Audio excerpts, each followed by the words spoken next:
ফেসবুকে পোস্ট দিয়ে আত্মহত্যা যুবকের, তদন্তে পুলিশ। গলায় গামছা পেঁচানো এক ব্যক্তি ঝুলন্ত দেহ উদ্ধার ঘিরে চাঞ্চল্য ছড়ালো। সোমবার ঘটনাটি ঘটেছে শিলিগুড়ি মহকুমা পরিষদের অন্তর্গত ফাঁসিদেওয়া ব্লকের করণগঞ্জ এলাকায়। মৃত যুবকের নাম মুকেশ রায়, বয়স 25। পরিবার ও স্থানীয় সূত্রে জানা গিয়েছে, দিন সকালে যখন তার বাড়ির লোকজন ডাকাডাকি করি তখন তার কোনো সাড়া শব্দ পায় না। আশঙ্কা হওয়ায় দরজা ভেঙে পরিবারের সদস্যরা ঘরে ঢুকে দেখতে পান গলায় গামছা পেঁচানো অবস্থায় ঝুলন্ত অবস্থায় রয়েছে মুকেশ। এরপরেই খবর দেওয়া হয় ফাঁসিদেওয়া থানার পুলিশকে। পুলিশ গিয়ে দেহ উদ্ধার করে ফাঁসিদেওয়া গ্রামীণ হাসপাতালে নিয়ে আসে। হাসপাতালের কর্তব্যরত চিকিৎসক তাকে মৃত বলে ঘোষণা করেন।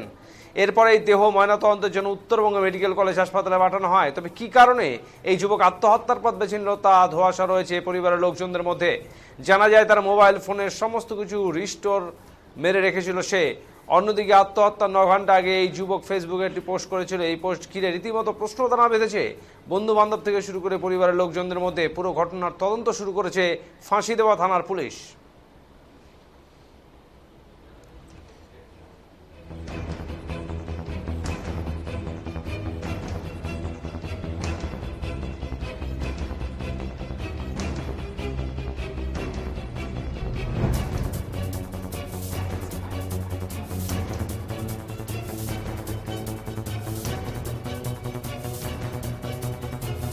এরকম কিছু জানি না, মানে ভাইটা কালকে আমাদের ওখানে একটা জন্মদিন ছিল, মানে আমার ভাইয়ের মেয়ের জন্মদিবস, ওখানে আসছে। আসার পর সবাই খাওয়া দাওয়া করলাম। খাওয়া দাওয়া করার পরে তো সবাই নিজের নিজের বাড়ি। তারপরে আর বোঝা গেল না। তো সকালবেলায় শুনে উঠতেছি যে এই ঘটনা।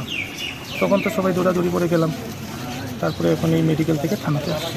মানে কোথায় হ্যাঙ্গিং করেছে? নিজের ঘরেই। নিজের ঘরে? কি বোঝা যাচ্ছে কেন হঠাৎ করে এই সিদ্ধান্ত নিল তরতাজা যুবক? হ্যাঁ, সেটাই তো আমরা অবাক সবাই দেখে। পুরো গ্রামবাসী শোকের ছায়া পড়ে গেছে। এখন বোঝা যাচ্ছে না ব্যাপারটা কি। প্রেম গঠিত কোনো ব্যাপার রয়েছে কি? কি মনে করছে? কোনোদিনও তো এরকম আমাদের সামনে ছেলেটার এরকম চরিত্র ছিল না। খুবই ভালো ছেলে, কাজে যাইতো, আসতো, খেলতো টেলতো। হ্যাঁ, খেলার প্রতি নেশা ছিল, ক্রিকেট ফুটবল এরকম খেলতো, কিন্তু বাজে নেশায় কোনোদিনও দেখিনি।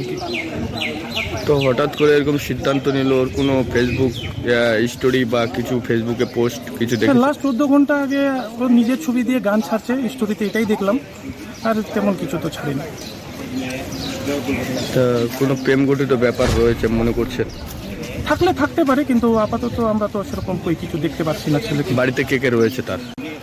ছেলের দাদা আছে, মা বাবা আছে, আর একটা দিদির বিয়ে হয়ে গেছে।